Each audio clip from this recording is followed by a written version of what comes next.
Peace, love, strength. I had a Facebook friend ask a question about how to let go because I talked about letting go on one of my memes. The simple answer is change your relationship with your mind, which means change your relationship with the contents of your mind and, since it's interconnected, of course, with you, the subject and object of all the stuff swirling in your head. I feel this. I think this about that. Why do I think this? Why do I feel this? Why do I, you know what I mean? Just on and on. And so it's basically, like I talk about a healthy detachment. So, and not at least being aware that we get lost in ourselves and lost in our mind and make things worse. And this takes practice, but it's a simple answer, which is you try to be mindful. What is mindfulness? You're just in the present moment, trying not to think of the past or the future, and just doing what you're supposed to be doing. Washing a dish, and you're focusing on that only, the movement of the dish. And none of this should be something that you're working hard at, okay? Just constantly check in and see how you're doing, and then over the months and the years, you'll get better at it. But do not try hard on this at all. It should not be stressful. It should not be difficult in the sense that you're trying hard. So what you're doing is you're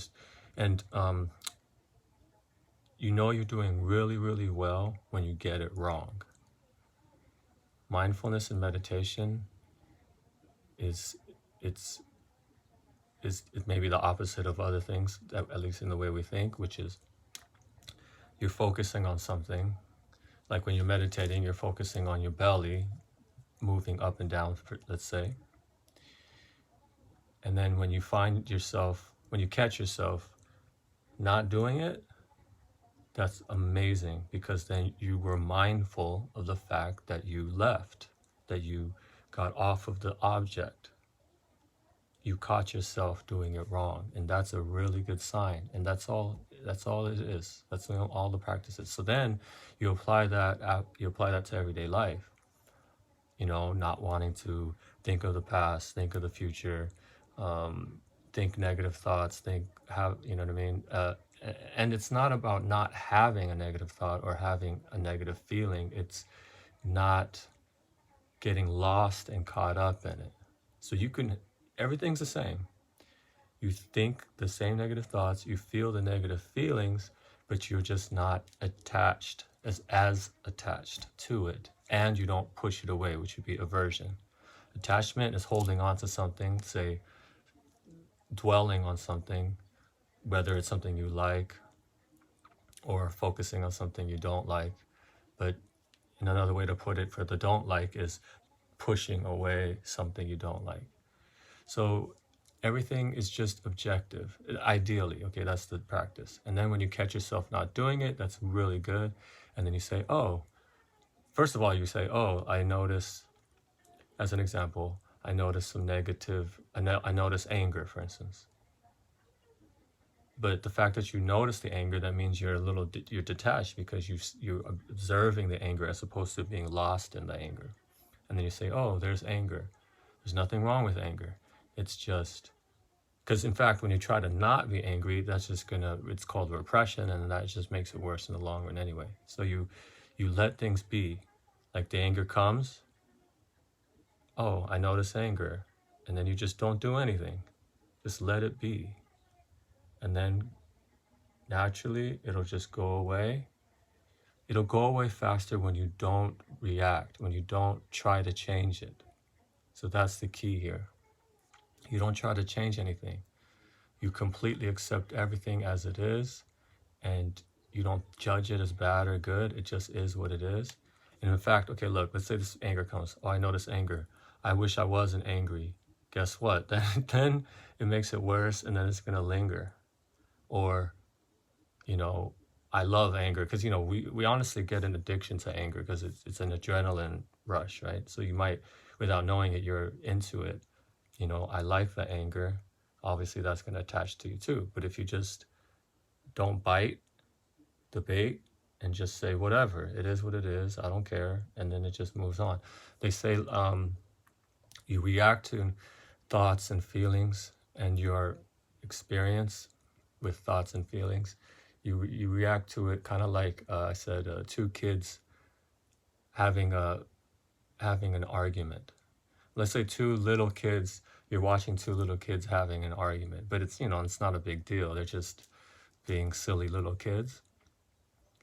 That's the way you deal with the contents of your mind and your feelings. So that's the first thing. You let go by not making things worse. And when I say, not only is it going to make things worse in the short run, but in the long run. And this builds up over time. And then things become emotions because we attach to things. Of course, it's hard to do without training, but like we've had traumas in the past. And then the fact that we reacted to them, it makes them bigger problems later in our life. And we die with these issues, repressed traumas. And so when we have this kind of relationship with our thoughts and feelings, good and bad, it minimizes the baggage moving forward. Now, the other thing of how to let go, this is a difficult one, but you just have to face your demons and let go of them, face your past trauma. One that's very practical and something that everyone can do. My friend just reminded me about how you can check in with a negative feeling, because all our traumas are stored physically mainly, and and then so you check in. Let's say you have some sort of negative reaction to something, like a friend maybe disrespecting you, and it triggers you. So then what you do is you relax, maybe you lay down and just be very silent and relax. Feel that feeling and notice where it is in your body, tune into it, and then ask the question, when was the first time I felt this feeling? And then see where your mind goes, and then delve deeper and deeper into that. I think that's all that was. But I've done other things. Honestly, sitting in silence, that's huge for this, but it's tough. I mean, when I say silence, I mean, I didn't watch videos, I didn't listen to music, I didn't go out and party or anything, or go to like loud restaurants. I didn't do that for like 8 months once in my life. I mean, very few people had that opportunity, but honestly, you could go to work, you could go to school, come home, and just don't do anything. I mean, I guarantee you, if you do that for 8 months, you're going to be a completely different person for the better, and you're going to face yourself, at least on some level. You're going to have some awakenings. When awakening it's just letting go of all the BS that's holding us down. I've done things where I rubbed my chakras, and I've done plant medicine. I feel like that's helped me a lot too. I hear holotropic breath work is a great way to do it without taking medicine, plant medicine.